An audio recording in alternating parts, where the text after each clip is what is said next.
ظاہری بات ہے یہ تو اپنی جگہ پر ہے کہ یہ انہوں نے کیا، ظاہری بات ہے یہ والے کام جسٹس یا آفریدی صاحب نے خود ہی کیے ہوں گے صبح سے، کیونکہ سائڈ لائن تو کرنا ہے۔ ہاں ادھر عرفان صدیقی صاحب نے آج باقاعدہ طور پر کہا، انہوں نے کہا ہمارا کوئی ارادہ نہیں ہے۔ رانا صلی اللہ صاحب نے 3 دن پہلے کہا تھا نا کہ ہم 2 ججز سے متعلق مجھے ایسا لگتا ہے کہ شاید کوئی ریفرنس آ جائے، انہوں نے کہا کہ تردید کی، انہوں نے کہا ہمارا کوئی ایسا ارادہ نہیں کہ ہم جسٹس منصور علی شاہ صاحب یا جسٹس منیب اختر صاحب کے خلاف کسی قسم کا ریفرنس لائیں، ہمارا ایسا ارادہ نہیں ہے۔ مگر سر اس کے لیے نا حکومت کی ضرورت بھی نہیں ہے، عرفان صدیقی صاحب بہت دور کھڑے ہیں، اس کے لیے اسٹیبلشمنٹ کا ایک منظور نظر وکیل، وہ جو نامعلوم نہیں آتے، وہ جو اچانک سے نائی کی دکان کے اوپر بیٹھے ہوتے ہیں، میں شیو کر رہا تھا، میں نے سامنے ٹی وی دیکھا تو میرا دل ہرٹ ہو گیا، تو میں نے کہا یہ تو بڑی زیادتی ہو گئی ہے۔ جی ہاں، ایک منظور نظر کوئی وکیل ہی کافی ہے۔ میں اس کی مثالیں دے دیتا ہوں نا، اب میاں داؤد صاحب لے لیں، وہ جسٹس یا افریدی صاحب کے سوری جسٹس اعجاز الحسن صاحب کے اوپر جو لڑ گئے تھے، اور وہ لڑے تھے جسٹس مظہر علی اکبر صاحب کو لڑ گئے تھے، اور ایسے ماشاءاللہ ان کے بہت زیادہ کام ہیں۔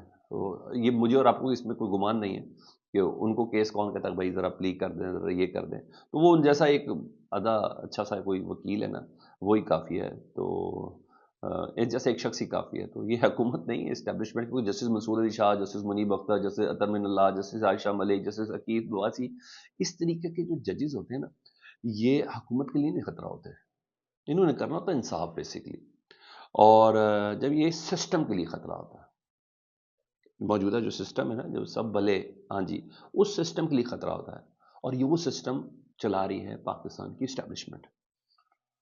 تو جو اسٹیبلشمنٹ ہے نا، اس نے یہ کام ڈالنا ہوتا ہے کہ ریفرنس لانا ہے کہ نہیں لانا ہے۔ نہیں یقین آتا تب قاضی فائز صاحب کے خلاف ریفرنس دیکھ لیں، پتہ چل گیا، سب بات کھلے عام ہو گئی۔ نہیں یقین آتا تو جیسے مظہر علی اکبر صاحب کے خلاف ریفرنس دیکھ لیں، تبھی تو انہوں نے استعفے دیے، جیسے اعجاز الحسن صاحب کے خلاف دیکھ لیں۔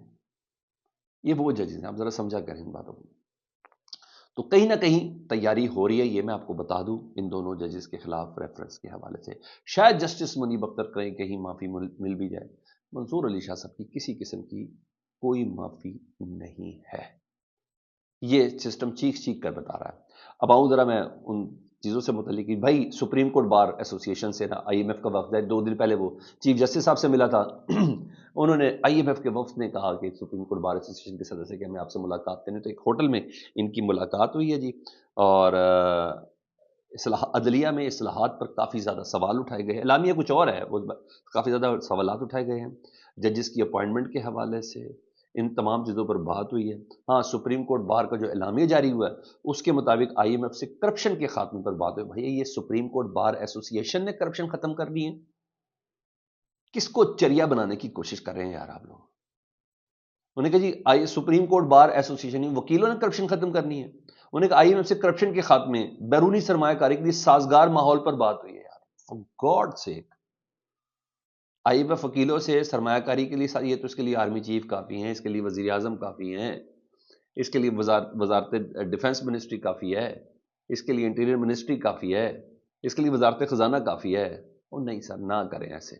اچھا اور سنیں اعلامیہ کا، انہوں نے کہا، مزید بتایا، انہوں نے کہا عدلیہ میں زیر التوا مقدمات کی نشاندہی کی۔ انہوں نے کہا سپریم کورٹ بار نے، ہم نے آئی ایم ایف کے وفد کے ساتھ عدلیہ میں زیر التوا مقدمات کی نشاندہی کی، اور آئی ایم ایف وفد کو ججز کی کم تعداد اور ثالثی نظام کی اہمیت سے بھی آگاہ کیا۔ آئی ایم ایف وفد کے ساتھ قانونی اصلاحات اور گڈ گورننس پر بھی تبادلہ خیال ہوا۔ صدر سپریم کورٹ بار نے عدلیہ میں احتساب کے نظام کی تفصیلات سے بھی آگاہ کیا۔ جناب میں کہہ رہا ہوں ہاتھی نظر آنا شروع ہو گیا ہے، تبھی تو یہ وہ بونگیاں ماری جا رہی ہیں اعلامیوں کے اندر، ایسی بات نہیں ہے۔ ٹھیک ہے جی، میں کوئی بم سے امید نہیں دے رہا، لیکن میں ایک بات بتاؤں، یہ ایسے تھوڑی آئے ہیں،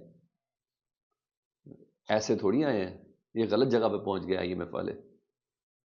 ابھی انہوں نے مختلف اور جگہوں پہ بھی داخل ہونا ہے، اور آپ کو پتہ چلے گا، میں اور آپ اپنی آنکھوں سے دیکھیں گے۔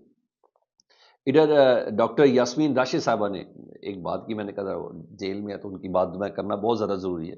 آج باہر تھی تو گاڑی میں لے کے جا رہے تھے، انہوں نے ایک جملہ بولا، انہوں نے کہا ملک میں حالات بہت مشکل ہو چکے ہیں، جب انصاف کا دروازہ بند ہو جائے تو جینا دشوار ہو جاتا ہے۔ افسوس کی بات ہے، جو لوگ ووٹ کو عزت دو کی بات کرتے تھے، اب ان کو سب کی باتیں قبول ہیں۔ نواز شریف نے اپنی بیٹی کو لانچ کرنا تھا، اس لیے ان کو سب کچھ قبول ہے، بجاتے میں پیکا ایک نامنظور کرتی بھی گئی ہے، یہ تمام چیزیں وہ کرتی بھی جا رہی تھیں۔ اب آ جاؤں شیر افضل مروت صاحب کے اوپر، پھر میں آپ کو بتاؤں گا کہ جناب ہم نے کتنا بڑا نقصان کر دیا ہے۔ وہ ہاتھی اب نظر اور مزید واضح طور پر آ رہا ہے، کمرے کا ہاتھی، ٹھیک ہے۔ شیر افضل مروت صاحب نے آج گفتگو کی ہے چینل 24 کو جی۔ انہوں نے کہا ہے مجھے ڈسپلن کا سکھانے والوں کا دماغ خراب ہو چکا ہے۔ میں نے بولا میڈیا انہوں نے شروع کر دی، مجھے ڈسپلن سکھانے والوں کا دماغ خراب ہو چکا ہے۔ آپ ڈسپلن کی کیسے، اب میں ڈسپلن کی کیسے مکمل طور پر آزاد ہوں؟ ثوابی جلسوں کے نعروں میں میرا کوئی قصور نہیں تھا، ثوابی جلسے میں سارے ورکرز ہی میرے تھے، پھر اگر نعرے لگے تو یہ میرا حق تھا۔ بانی پی ٹی اے کو ہر بات ٹھیک نہیں بتائی جاتی، غلط کان بھرے جاتے ہیں، یہ وزارتیں یہ اسٹینڈنگ کمیٹیاں لینے یا کسی کو بنانے یا گرانے کے لیے بانی پی ٹی اے کے پاس جاتے ہیں۔ تو شیر افضل مروت صاحب نے یہ بھی کہا کہ میں شاید کچھ دنوں میں دبئی بھی چلا جاؤں اور میں تھوڑا ریسٹ کر لوں اور یہ کر لوں وہ کروں، لیکن وہ اگلے 2 سے 3 دن نا وہ میڈیا پہ بھرپور طور پر اپنے رونمائی کرنے کے اس پہ آ چکے ہیں۔ وہ جاتے جاتے ساتھ پھر بھی اپنا نقصان ہی کہتے ہیں میرا لیڈر عمران خان ہی ہے، میں نے کہیں اور جانا نہیں ہے، میں عمران خان کے بغیر کچھ بھی نہیں ہے، میرا عمران خان حکم کرے تو میں ملک سے باہر چلا جاؤں، عمران خان حکم کرے تو میں یہ کر دوں گا۔ بھائی عمران خان نے کہا ذرا منہ بند کر لو یار، تو تم منہ ہی نہیں بند کر پا رہے تو کیا کرنا ہے؟ ٹھیک ہے، تو منہ ہی نہیں بند کر پا رہے، تھوڑی دیر منہ ہی بند کر لو یار ذرا۔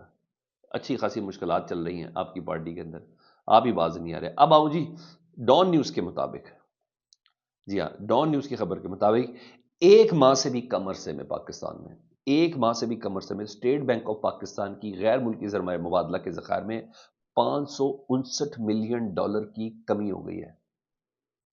اسٹیٹ بینک کے غیر ملکی زر مبادلہ کے ذخائر میں، یہ تو کہہ رہے ہیں ریمیٹنس تاریخ کی بہترین سطح پر ہو گئی ہے، وہ جو لوگ ہیں مزید پیسہ پاکستان سے اندر ملک کے اندر بھیج رہے ہیں، تو یہ کیا ہے؟